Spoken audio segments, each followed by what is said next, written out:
बड़ी मुश्किल से पैर वगैरह उधर से कफन से बाहर निकाले, बड़ी मुश्किलों से निकल के ना जैसे एक रेंगता हुआ कीड़ा नहीं बाहर आता, इस तरह मैं आके ना अपनी कब्र के बाहर ही आके 2 मिनट के लिए बैठ गई। बिस्मिल्लाहिर्रहमानिर्रहीम, अस्सलाम वालेकुम, वेलकम टू इजाज़ टॉक्स। आज मेरे साथ मौजूद है कंवल। कंवल की 8 साल पहले मौत वाक़ई हो जाती है। ये दोबारा ज़िंदा हो जाती हैं। ये कैसे ज़िंदा हुई, कितना अरसा ये कब्र में रहीं, कब्र में इनके साथ क्या क्या वाक़यात हुए, आज इनके पास हम यहाँ पे मुल्तान में आए हैं। एक कब्रिस्तान में खड़े हैं जहाँ पर इनको दफनाया गया था, वहीं पे हम यहाँ पे खड़े हैं। तो इनसे कुछ तफसीलात लेते हैं। जी अस्सलाम वालेकुम। वालेकुम अस्सलाम। कंवल, बताएं कि 8 साल पहले आपकी मौत वाक़ई हो गई थी, तो इसमें क्या सच्चाई है? जी बिल्कुल, यही कब्रिस्तान है और इधर ही मेरी कब्र खोदी की थी। इधर ही खोदी गई थी जी, और इधर ही मुझे दफनाया भी गया था और बाकी मेरी मौत वाक़ई इधर ही हुई थी। तो फिर ये सारा वाक़या कैसे हुआ? ये सारा वाक़या इस तरह हुआ कि मतलब हम लोग ना सब इकट्ठे रहते हैं घर में ना, सब अम्मी वगैरह सब रिश्तेदार इकट्ठे रहते हैं। मैं ना रूम में ना लेटी हुई थी, बड़ा सा कमरा, नीचे टीवी हॉल वाली साइड पे ना बड़ा सा कमरा है, वहाँ मैं लेटी हुई थी। तो जैसे घर की परेशानी होती हैं, मैं ना सोच रही थी, आंखें जो मेरी थी ना मतलब छत की तरफ थी। छत की तरफ थी? जी जी। तो मैं सोच रही थी, सोते सोते ना जैसे जैसे अब ये अंधेरा देख रहे ना, ये अंधेरा कुछ भी नहीं है। कुछ भी नहीं है? ये जो अब नज़र आ रहा ना आपको, ये अंधेरा ये कुछ भी नहीं है। तो दिन का टाइम था? जी, दिन का टाइम था। तो एकदम से ना अंधेरा जो था ना, पूरे कमरे के अंदर अंधेरा हो गया। ऐसे लग रहा था कि जैसे कमरे में ना मैं हूँ और कोई भी नहीं है। लाइट भी बंद हो गई थी? लाइट तब नहीं थी, पर अंधेरा मेरी आंखों के आगे अंधेरा था। आपकी आंखों के आगे? हाँ। तो मैं मतलब ना थोड़ा सा हिलने की कोशिश कर रही थी, पर मैं हिली नहीं। मैंने थोड़ी सी कोशिश की है हिलने की ना, अचानक की ना जैसे ज़ोर से किसी ने दरवाज़ा मतलब मारा, फिर कुंडी लगा दी। यानी कुंडी अंदर से लगी? अंदर से लगी थी कुंडी। मैं ना काफ़ी ज़्यादा ना, जैसे कहते हैं ना, मतलब डर जाता है। मैं डरी नहीं थी, बहुत ही खौफ ज़्यादा हो गई थी। हिलने की उठने की कोशिश? बहुत कोशिश की थी, पर बिल्कुल अंधेरा ही था। उसके बाद जब कुंडी लग गई है ना, लाइट भी का कोई पता नहीं था, बिल्कुल ही ऑफ था। मैंने इधर भी हाथ मारने की कोशिश की, इधर भी, मगर कोई पता ही नहीं था कि मैं कहाँ लेटी हूँ कहाँ नहीं। उसके बाद का तो मुझे पता ही नहीं कि मैं कहाँ थी कहाँ नहीं, मैं बेहोश हो चुकी थी। अच्छा बताएं, इसके बाद फिर क्या हुआ? इसके बाद जब मेरे घर वाले वापस आए हैं ना, वो गए हुए थे रिश्तेदार से मिलने के लिए, सब गए हुए थे। मैं थी और भाभी थी पता नहीं घर में। तो सारा घर उन्होंने देखा, मैं नहीं उनको मिली। जब नीचे टीवी लॉन्च में आए हैं ना, तो दरवाज़ा ना नीचे वाला बंद था, हाल कमरे का, जिसमें मैं थी। जिसमें आप थी? हाँ जी। उनको पता नहीं, हम डाउट हुआ ही क्या नो, वो दरवाजे को खड़काया, कोई आवाज़ वगैरह नहीं आई। फिर उन्होंने तोड़ के जब दरवाज़ा तोड़ा ना, तो अंदर मैं बिल्कुल बेहोश थी। तो फिर मुझे उठा के ना वो लेके गए हैं डॉक्टर के पास। डॉक्टर के पास? जी। तो वहाँ पर जब उन्होंने जाके मुझे स्ट्रेचर पर लटाया है, चेक वगैरह किया है, और मेरा जो दिल का होता है वो भी उन्होंने चेक किया है। उन्होंने कहा ECG भी किया? ECG भी की उन्होंने। मतलब जैसे कहते तसल्ली से चेक करना, तसल्ली से उन्होंने मुझे चेक किया। 10 मिनट बाद उन्होंने डॉक्टर ने कहा कि इनको घर ले जाएँ, डेथ हो गई। तो वो कहते नहीं, ये कैसे हो सकता है, अभी तो हम ले के हैं, ठीक है, ये अच्छी भली छोड़ के आए हैं। तो डॉक्टर कहते नहीं, हमने तसल्ली कर दिया है। उन्होंने ना मेरे अंगूठे वगैरह बांध दिए, मुंह पर पट्टी जैसे बांधते हैं वैसे बांध दिए उन्होंने। वो उधर ही सारे रोने लगे, घर ले के आए, घर ला के उसी बेड पे मुझे दोबारा लटा दिया उन्होंने। लटाने के बाद ना पूरे मोहल्ले में उन्होंने बताया, जो कारी साहब मुझे पढ़ाने के लिए आते थे, उसी कारी साहब को उन्होंने बुलवाया। उन्होंने कहा कि ऐसे ऐसे ना कंवल की डेथ हो गई, कंवल फोत हो गई। वो कहते कैसे फोत हो सकती है, सुबह के टाइम तो, फजर के टाइम तो ठीक ठाक थी। ठीक है, मैं घर भी आया 10-12 में उनके पास ही पढ़ती थी ना, तो उनको यकीन नहीं हो रहा था। वो घर आए, जब उन्होंने देखा, पूरे मोहल्ले में ऐलान वगैरह कर दिया। जब ऐलान वगैरह हुआ, पूरा मोहल्ला इकट्ठा हो गया। तो इतनी तादाद थी ना मेरे जनाजे के साथ, इतनी तादाद कि आपकी सोच भी नहीं होनी, इतने लोग थे। 8 साल पहले मैं आपके सामने हूँ, खड़ी हूँ, मेरे साथ ये वाकई हुआ है। कुछ बातें ऐसी होती हैं जो बंदा खुद बताता है। मैं इसलिए बता रही हूँ कि दुनिया में ऐसा भी होता है, इंसान के साथ ऐसे भी माजरे होते हैं तो ये चीज़ें भी हैं दुनिया में, हम इन चीज़ों को बिल्कुल ना मजाक से, मैंने आज तक तो कभी बिलीव नहीं किया था, मगर जब मेरे साथ इतना बड़ा हादसा हुआ ना, तो अब तो वैसे मुझे बार बार कब्रिस्तान में आना पड़ता है, तो मेरी जान निकलती है कि फिर ना कब्र में मैं चली जाऊँ। तो डर लगता है बहुत ज़्यादा, अब तो डर लगता है, अब तो इतना डर लगता है, मैं तो घर से वॉशरूम तक मैं अब अकेले नहीं जाती, घर लोग कहते मेरे साथ चलो। तो अच्छा बताएं, उसके बाद फिर क्या हुआ? जब मुझे इसी कब्रिस्तान में ना वो एंटर का गेट है, वहाँ से अंदर लेके आए हैं, तो जो कब्रें वगैरह नहीं मतलब साफ़ वगैरह करते वो भी साथ थे। हाँ हाँ, वो भी साथ थे। जब वो लेके आए हैं तो वो आप लास्ट वाली कब्र देख रहे हैं, वो मेरी ही है। तो जब उन्होंने कब्र वगैरह खोदी है ना, खोद के जब सफ़ पकड़ी हुई थी, सफ़ ना उन्होंने, हाँ, तो वो जो कब्र वगैरह खोदते हैं ना, वो भी साथ ही था। जब वो सफ़ उन्होंने पकड़ के नीचे उतारने लगे ना, तो उन्होंने कहा कि यार ऐसे नहीं, ऐसे करो, जैसे कहते हैं ना हल्की सी आवाज़ कान में आवाज़ आई, कान में आवाज़ आई।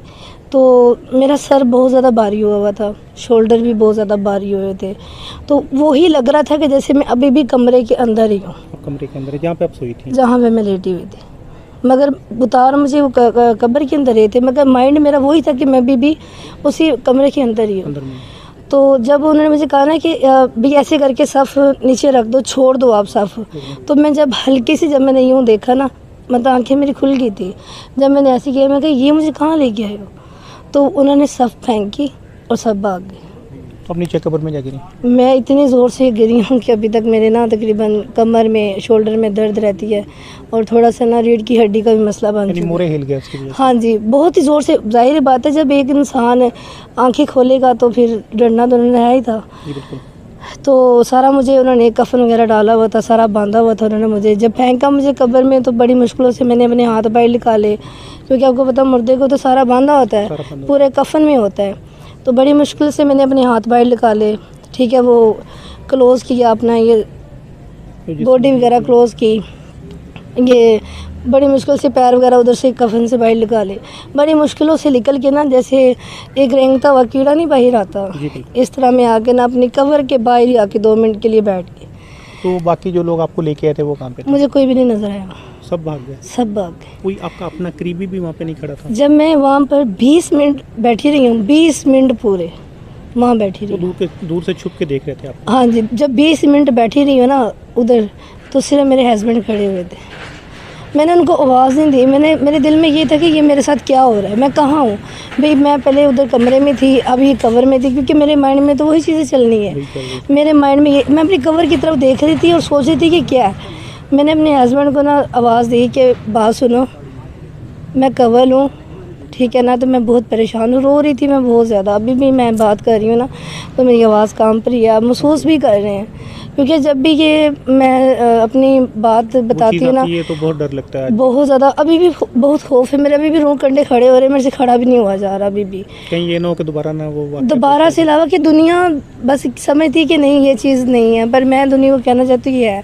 जब मैंने अपने हस्बैंड को आवाज़ दी है ना, तो वो इंसान थे कि जो ना आहिस्ता आहिस्ता मुझे 2-3 आवाज़ें मारी है, कवल हो। मैंने कहा जी मैं कवल हूँ। कवल हो? मैं कहा हाँ मैं कवल हूँ। जब मैंने इस तरह की आवाज़ दी है ना, फिर कहते हैं क्या बात है, तुम क्या हुआ है तुम्हारे साथ। मैं रोने लगी ना वहाँ पर, बहुत ज़्यादा रोने के अलावा मुझे कुछ नहीं था। मैंने फिर उनसे कहा कि मेरे साथ हुआ क्या है। फिर उन्होंने कहा आप घर चलो हम बताते हैं। मुझे बार बार वो ना चेक कर रहे थे, हाथ लगा के सर को, माथे को, कह रहे थे तुम कवल ही हो। बार बार उनको भी यकीन नहीं हो रहा था। फिर घर से उन्होंने बाया मंगवाया, बुरखा मंगा के पहना। मतलब वाहिद एक ऐसा दूसरे लोग भी वहाँ पे आ गए ना, सारे आ गए, मगर ज़्यादा करीब नहीं आए मेरे शोहर के अलावा। फिर भी डर रहे थे। तो वाहिद एक कहते हैं ना मियाँ बीवी का ऐसा एक मुखलिस रिश्ता होता है, जो एक दूसरे को बंदा समझ जाता है। पहले माँ बाप का रिश्ता होता है, तो फिर मियाँ बीवी का रिश्ता होता है। तो उन्होंने मेरी आवाज़ को महसूस कर लिया था कि ये वाकई कवल है। तो फिर मुझे बाया पहनाया, घर से लेके आए, पहना के घर लेके आए। तो सारे जो महल्ले वाले थे वो भाग गए, घर वाले जो मेरे थे वो भी भाग गए, वो भी डर गए, घर में कोई भी नहीं था। तो फिर मेरे शोहर ने मैंने फिर रो रही थी बहुत ज़्यादा कि ये मेरे साथ क्या हुआ है, क्योंकि ज़िंदगी में मैंने टीवी शो वगैरह बहुत देखे हैं, पर ये चीज़ें नहीं देखी। मैं इतनी मतलब बहादुर थी ना कि मेरे सामने भी कोई आके खड़ा हो जाता था ना, मैं कहती यार ये क्या है। मैं छत पर जाती थी ना, कपड़े वगैरह खुद ही उतार के ले आई थी, डरती नहीं थी मैं। पर मैं फिर अपने शोहर से रो के मैंने कहा कि ये मेरे साथ हुआ क्या है, तुम तो मुझे बताओ कि क्या हुआ है। उसने फिर सारी बातें मुझे ये बताई, ये सारी मुझे उन्हें नहीं बताई है, क्योंकि मैं ज़ाहिर बात है कि मैंने तो खौफज़दा होना था, मेरे से ना बोला जा रहा था, ना कुछ पानी शानी पिलाया, मैंने पानी पिया, ठीक है। उसके बाद मैंने कहा मुझे बताओ तो सही मेरे साथ हुआ क्या है भाई। एक मैं जीने वाला इंसान जो कब्र में जाके वापस आके तो फिर दोबारा अपने घर आ जाना, ये बहुत, कहते हैं ना जब अल्लाह ताला कोई करिश्मा दिखाने लगे ना तो मुर्दे के अंदर भी जान डाल देता है। तो एक हिसाब से मैं तो मुर्दा थी। तो घर वाले फिर आपके मियाँ सारे कितने खुश हुए बाद में? पहले तो 1 महीना ना मेरे जो शोहर थे ना मेरे साथ खाना नहीं खाते थे, करते थे? ना दूर से आवाज़ देते थे कवल कवल कवल। तो मुझे अकेले फिर कहीं नहीं जाने देते, ना वॉशरूम में अकेला जाने देते थे, ना कमरों में जाने देते थे। 1 महीने के बाद सबको ना ट्रस्ट हुआ कि भाई ये वाकई कवल है, ठीक है। अब मैं अपने रिश्तेदार के घर जाती हूँ ना तो वो ये कहते हैं कि ना आत्मा आ गई है, भटकती हुई आत्मा आ गई है। कुछ मेरी आंखें भी वैसी हैं, ठीक है, और बस मुझे कहते हैं वही आ गया। अभी भी उन्हें यकीन नहीं करते, वो कहते हैं नहीं तुम गई थी कब्र में हो के बाहर आई हो, अब भी तुम वही हो। तो आपको कितनी खुशी हुई उसके बाद, या कितना आपने उसके बाद कितना डरे, कितनी इबरत हासिल हुई, क्या आप पैगाम देना चाहेंगे?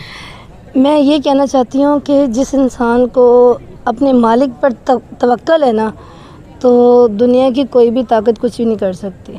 मुझे अपने मालिक पर तवक्कल थी, मेरी उम्र थी, ये ज़िंदगी थी जैसी भी थी, पर एक सबक भी था इसके साथ कि अगर हमारा रब चाहे ना तो कीड़े के अंदर भी जान डाल देता। तो मैं तो फिर इंसान थी। मैंने खुद इन जो टीवी शो वाले इनसे खुद मैंने रब्ता किया, क्योंकि मैं दुनिया को मैसेज देना चाहती हूँ कि अगर देखिए बहुत कुछ होने को ना बहुत कुछ हो सकता है। तो मैंने खुद ये इनसे रब्ता किया, खुद बताने की कोशिश की कि मैं बताऊँ कि ऐसे भी इंसानों के साथ होते हैं, ये भी चीज़ें हैं दुनिया के साथ साथ। नहीं तो आपको क्या लगता है, आप हकीकत में मर गई थी? आपकी रूह वाकई कब्ज़ हो चुकी थी? कोई ऐसी चीज़ आपने देखी जो नेचुरल ना थी?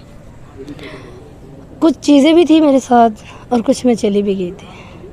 आपको लगता है कि आप वाकई में आपकी डेथ हो गई थी? हाँ, क्योंकि जब इंसान का नमाज जनाजा हो जाए, कफन पहनाया जाए, कुछ रह नहीं जाता। जब नहलाया गया उस वक्त भी ठंडा पानी था, उस वक्त भी पता ना चला आपको? उस टाइम शायद जिस्म सुन्न होगा या जिसम में बंदा बेहोश हो जाता है या बंदा कोमे में शायद चली गई हूँ, ये कुछ भी है, मैं कुछ नहीं कह सकती। पर इतना पता जब एक इंसान को नहलाया जाए, कफन डाला जाए, पीछे कुछ नहीं रह जाता। नाजरीन, आपने कमल की एक कहानी सुनी। ये जो कहानी है ना कमल की, ये हमारे लिए एक सबक है। हमें इस कहानी से सबक हासिल करना चाहिए। हमें अपने जो रब को कभी नहीं भूलना चाहिए। हमें नमाज़ पढ़नी चाहिए। जो हमारे दीन के जो अरकान है ना 5, नमाज, रोज़ा, हज, ज़कात और तौहीद, उस पे हमें कायम रहना चाहिए। तो इसी के साथ इजाज़त चाहते हैं। अल्लाह निगहबान।